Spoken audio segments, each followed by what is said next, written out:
বিদেশি বিড়াল যদি অনেকগুলো বাচ্চা দেয় আর সেগুলো যদি বিক্রি করি তাহলে কি গুনাহ হবে? হাদিসে নরমালি বিড়াল বিক্রি করতে নিষেধ করা হয়েছে।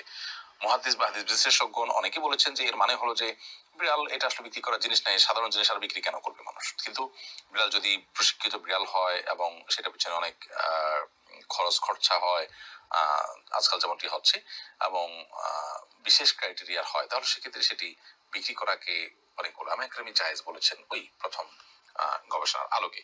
অবশ্য যদি কোনো ওলামা একরাম সাধারণ অর্থে বিড়াল যেহেতু বিক্রি নিষেধ করা হয়েছে, এই জন্য সব বিড়াল বিক্রি করছে তারা নিষেধ করেন। তো তাকওয়ার দাবি তো হবে যে আপনার বিক্রি না করা এবং সন্দেহাতীত ভাবে আপনার সকল মতপার্থক্যের ঊর্ধ্বে উঠে গেলেন আপনি এর মাধ্যমে।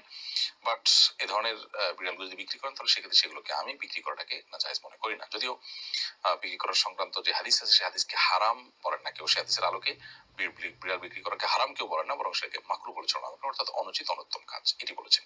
যদি এরকম ভ্যালুয়েবল বিশেষ কিছু হয়, স্পেশাল কিছু হয়, তাহলে সেটা বিক্রি করা নাজায়েজ নয় আমার দৃষ্টিকোণ থেকে। এবং যে সমস্ত হাদিস এগুলো বলেছেন সেটিকে আমি মানে যৌক্তিক মনে করি এবং সঠিক মনে করি। দৃষ্টিকোণটা আমার না, আসলে হাদিস বিশেষজ্ঞদের সেটি সঠিক মনে হয়।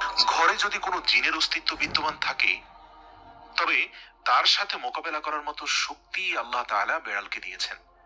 বেড়ালটি জিনের সাথে থাকা নেগেটিভ এনার্জিগুলোকেও শোষণ করে ফেলতে পারে।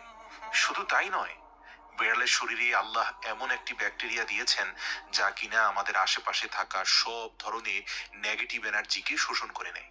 এছাড়াও বিজ্ঞানীরা বলছেন আমরা যখন রাতে ঘুমাতে যাই তখন ঘরে পুষে রাখা বেড়াল সারা রাত ধরে আমাদের শরীর থেকে নেগেটিভ এনার্জি শোষণ করতে থাকে। আল্লাহ রাব্বুল আলামিন বেড়ালের মাঝে কিছু বৈশিষ্ট্য দিয়েছেন যার কারণে এমন সুন্দর একটি মাখলুক